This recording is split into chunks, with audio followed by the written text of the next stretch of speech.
My parents kicked me out at Christmas, so I took my money and let them lose everything. I paid all the bills, kept the house running, and never asked for anything until they decided they didn't need me anymore. So I walked away, cut them off, and now? They're broke, desperate, and I don't pick up their calls. Christmas dinner was almost over when my father set his fork down, looked me square in the eye, and said, "You're a burden, and you can't live here anymore." At first I thought I misheard him. My mom let out this awkward little laugh, like she wasn't sure if he was serious or if it was some kind of twisted joke. But my dad just sat there staring, waiting for my reaction. The room fell completely silent. Across the table, my little sister, Lily, froze mid-bite, her fork still hovering near her mouth. Her eyes darted between me and our parents, wide with disbelief. I swallowed the piece of ham I had been chewing and slowly set my fork down. "What?" "You heard me," my dad repeated, his tone flat, like he was stating a fact rather than dropping a bombshell. "You've overstayed your welcome. It's time for you to move out." I just sat there, letting his words sink in. I was 23. I had a stable job. If I wanted to, I could have left a long time ago. But I stayed for them. Because they needed me. I paid for the electricity, the internet, most of the groceries. I covered the small things too, like gas money when my mom's tank ran low or the random bills my dad conveniently forgot about. Without me, the house wouldn't function. And now, just like that, I was being tossed aside. Like I was some useless freeloader. My mom finally found her voice. "Maybe we should talk about this later." But my dad wasn't interested. "This is my house. I make the rules. And I say he's done here." Lily slowly placed her fork down, her hands tightening into fists. She was only 16, but I could see the fear in her eyes. If they could throw me out so easily, what did that mean for her?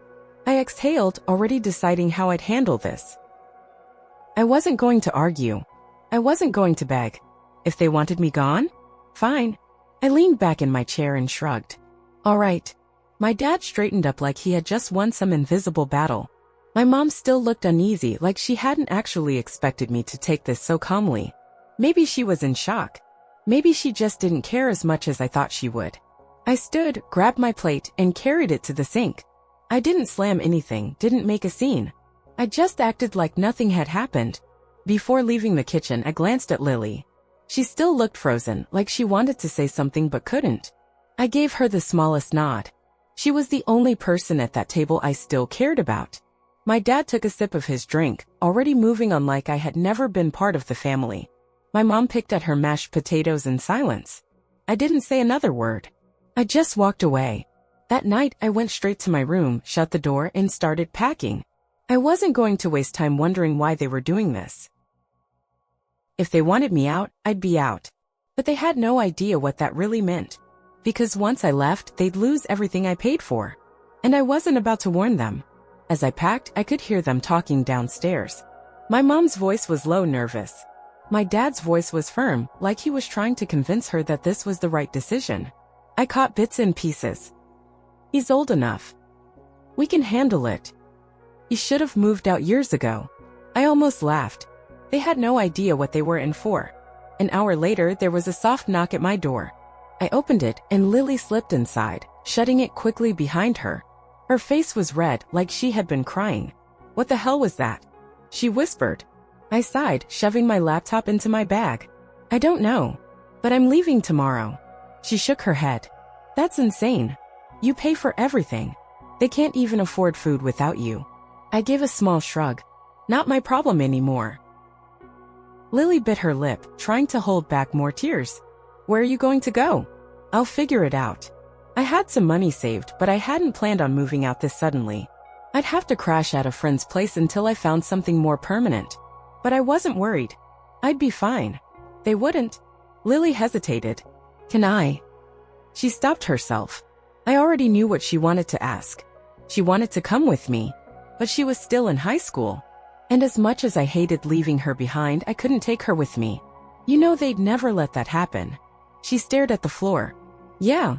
I kept packing while she stood there, unmoving, like she didn't want to leave my room. Finally, she sighed. "You're gonna regret this." I grinned. "I know." The next morning, I was gone before they even woke up. I loaded my bags into my car and took one last look at the house. No sadness. No regret. Just relief. Then, as I pulled out of the driveway, I opened my banking app and erased my name from everything: the electric bill, the internet, the water bill, even their Netflix account. Without me, everything would shut down within a month. I grinned, put the car in drive, and never looked back. That night, I packed in silence, stuffing clothes into my duffel bag and shoving my essentials into a backpack. The walls of my room, once familiar, now felt foreign, like I was just a guest passing through. I could hear them downstairs, their voices hushed but tense. My mother's tone was uneasy, laced with uncertainty, while my father spoke with that same arrogant finality. "He's old enough. We don't need him here anymore. We can handle it. You should have left years ago." I almost laughed. They had no idea what they were saying, no clue what was coming. A soft knock interrupted my thoughts. I opened the door and Lily slipped inside, shutting it quickly behind her. Her face was red, her eyes puffy like she had been crying. She looked at my half-packed bags and shook her head. "This is insane." I sighed, pulling my laptop charger from the outlet and tossing it into my bag. "I don't have a choice. They can't even afford to eat without you," she whispered, her voice breaking. I shrugged, pretending not to care, though deep down it stung. Not my problem anymore. She bit her lip, struggling to hold back tears. "Where are you even gonna go?" "I'll figure it out," I said, zipping up my bag. The truth was I had some savings, but I hadn't planned on leaving this soon. I'd have to crash at a friend's place until I figured something out. I wasn't worried about me. I'd be fine. They wouldn't. Lily hesitated, then took a deep breath. "Can I?" She didn't finish the question, but I already knew. She wanted to come with me. I clenched my jaw, hating the reality of it. You know they'd never let that happen. She looked at the floor and nodded. "Yeah." She stayed there for a moment, watching me pack, like she was memorizing every second, like she wasn't sure when she'd see me again. Finally, she sighed. "You're gonna regret this." I gave her a small, tired grin. "I know." The next morning, before the sun had even risen, I was gone. I carried my bags downstairs, careful not to make a sound, and stepped outside into the cold morning air. My car was already packed. I didn't bother leaving a note or saying goodbye. I didn't feel the need to. As I pulled out of the driveway, I grabbed my phone, opened my banking app, and removed my name from everything. Electric, internet, water, even the damn Netflix account. Without me, everything would shut down in a matter of weeks. I put the car in drive and pulled away without looking back. 3 days passed before the first call came. I had been crashing on Jake's couch, scrolling through apartment listings while his dog stared at me like I'd stolen his spot. His roommate wasn't thrilled about me being there, but I ignored the passive-aggressive sighs and the constant, "So, how long you staying?" It didn't matter. I was free. No more paying for a house I didn't want to live in, no more pretending to respect a man who kicked me out like I was nothing, no more being their personal ATM. The phone buzzed against my leg. "Mom," I let it ring. A minute later, another call. Then another. By the time I checked, there were 7 missed calls. A few from my dad, which was surprising since he rarely called anyone. Then a text from Lily. "They're freaking out. The power's been shut off. ****, I smirked. They really thought those bills would magically pay themselves. An hour later, another text. "Dad's losing his mind. He says you did something to the house. ***, that was even better." I could already picture him stomping through the dark house, cursing at my mother while she panicked over the Wi-Fi being down. Then the phone rang again. This time I answered. The moment I picked up, my mother's voice hit me like a hurricane. "Kevin, we don't know what happened. The power's out, the internet's not working, and the water, you didn't pay the bills," I interrupted flatly. Silence. Then softer, almost like she was realizing it in real time. "You paid for these?" I nearly laughed. "Who else did you think was paying for them?" She didn't answer right away, but I already knew what had happened. My father, too proud to admit he didn't know how things worked, must have told her everything would be fine, that the house would function just as well without me. "Kevin, please," she started, but I wasn't interested in whatever excuse she was about to make. "Not my problem anymore," I said and hung up. I figured that was the end of it. They'd have to deal with it. Maybe my father would finally get off his ass and get a job. Maybe my mom would pick up extra hours. Maybe they'd sell something to keep the lights on. Either way, I didn't care. The next morning, I woke up to an email from my bank. Fraud alert. A suspicious login attempt was detected. ***, my stomach dropped. I checked my account. Nothing had been taken yet, but there it was. An attempted password reset, then another, and another. I clenched my jaw, already knowing exactly who was responsible. I called Lily. She picked up immediately. "I was just about to call you," she said, her voice hushed. "Dad's freaking out. He's been on the computer all morning." I exhaled sharply. "Trying to get into my bank account," I muttered. She was silent for a second before swearing under her breath. "Does he have my old passwords?" I asked. "Probably," she admitted. "You know how Mom used to keep them in that stupid notebook by the computer." I closed my eyes. Of course. He must have gone through it, thinking I was dumb enough to still use the same passwords from high school. "Kevin." Lily's voice was shaky now. "He's really pissed. I think he's gonna do something stupid." A chill ran down my spine.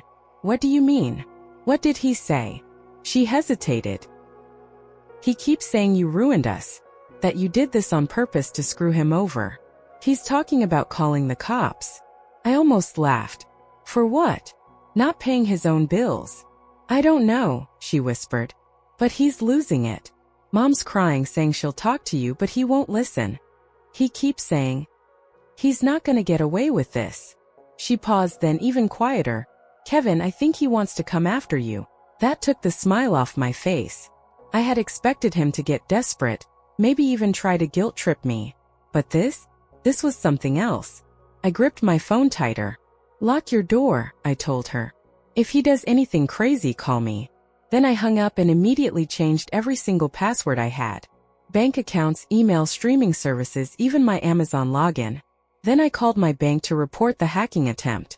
They locked my account so tight that even I had trouble logging in for a few hours. I thought that was the end of it. I was completely wrong.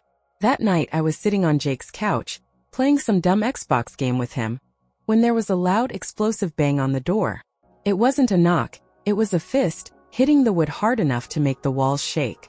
Jake paused the game and frowned. "Dude, you expecting someone?" A terrible feeling crawled up my spine. I knew before I even checked. I stood up slowly, walked to the peephole, and my stomach dropped. It was my father. He stood in the dimly lit hallway, breathing like a bull about to charge, his hands clenched into fists at his sides. Jake's voice was behind me. "Who is it?" I didn't answer. Another bang. "Kevin, open the damn door." My dad's voice was thick with rage, louder than I'd ever heard it.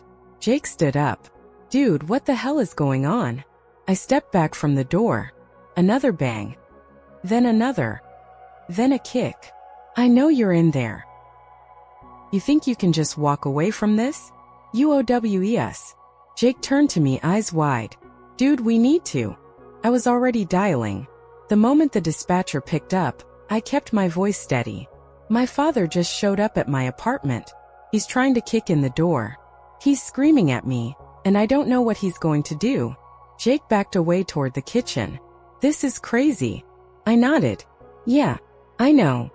Outside, my dad's shouting continued. "You think you can just leave us to ROT? You think you can do this to me? You're nothing without us." The dispatcher kept me on the line. 2 minutes later, I heard sirens. The yelling stopped. Then, a knock. "Police. Open up." I waited a second, exhaled, then unlatched the door. When I stepped into the hallway, 2 officers had my dad pinned against the wall, already slapping cuffs on his wrists. His face was red, veins bulging in his neck, his chest heaving like he was seconds away from completely snapping. Then his eyes met mine, and in that moment I saw it. Not regret, not shame, not even defeat. Just pure burning hatred. "You did this," he muttered, his voice venomous as they dragged him away. I watched them take him down the hallway, then down the stairs. I didn't feel bad, not even a little. Back inside, Jake stared at me like I had just grown another head. "Dude," he said, "what the hell did I just watch?" I sat down, rubbing my temples. My dad losing his mind. He let out a low whistle. "You need to move. Fast." I already knew that. An hour later, my phone rang. "Lily." The moment I answered, her voice was frantic. "Mom's losing it. she said. She's crying and saying this is all your fault. I exhaled. Yeah, that sounds about right. She keeps saying you have to fix this. She's already calling people trying to get bail money. I almost laughed. With what money? Silence. We both knew the answer. No electricity. No internet. No savings. No father figure to stomp around pretending to be in charge. Asterisk asterisk. Without me they were sinking. I should have felt bad. I only felt relief. Keep an eye on her, I told Lily. If she does anything crazy, call me. I hung up, tossed my phone onto the table and leaned back against the couch. Jake glanced at me. You good? I grinned, stretching my arms behind my head. I'm great. A few days later, my phone buzzed with a message from Lily. Mom's selling your stuff. I sat up fast, my stomach twisting, already knowing what this meant. I called her immediately. She picked up on the first ring, her voice sharp. I told you to fix this. I ignored it. Are you selling my stuff? A pause. Then flatly, we need money. My jaw clenched. So you're stealing from me? You don't live here anymore, she snapped. You left all this behind. It's in our house. That makes it ours. No guilt. No hesitation. Just pure entitlement. I inhaled deeply, keeping my voice even. I'm calling the cops. Don't you dare, she hissed, but I had already hung up and dialed. 2 hours later, an officer called me back. We talked to your mother. She wasn't happy, but she's agreed to hold your things until you can come pick them up. I texted Lily. I'm coming over. When I pulled up to the house, something immediately felt off. My car was in the driveway. It shouldn't have been there. I had left it at Jake's apartment. My pulse spiked as I turned off the engine. Not only was it here, but it had been driven. The front seat was reclined like someone had sat in it, the glove compartment was open, and worst of all, the gas tank was nearly empty. My hands tightened into fists. They had stolen my car. Before I could even get out, the front door swung open, and my mother stepped outside, arms crossed. You called the cops on me, she said. I ignored her and walked toward my car, inspecting it. You stole my car. She scoffed. It was just sitting there. You weren't using it. I stared at her, struggling to process the absurdity of her logic. It's my car. How did you even get it? She didn't answer, but I already knew.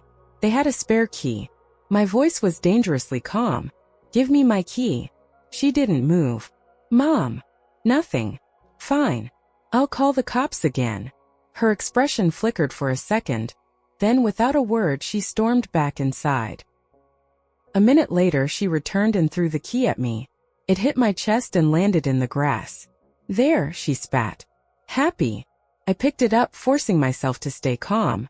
I'm taking my things and then I'm leaving for good. I walked past her and into the house. Lily was waiting in the hall, looking nervous. She swallowed hard. She took your laptop and pawned it. I closed my eyes, took a slow breath in, then exhaled. I turned to my mother. Where's my laptop? She lifted her chin. I told you. We needed money. That was it. I pulled out my phone and dialed 911 for the second time that week, locking eyes with her as I spoke. Yes, I'd like to report stolen property. Her face drained of color.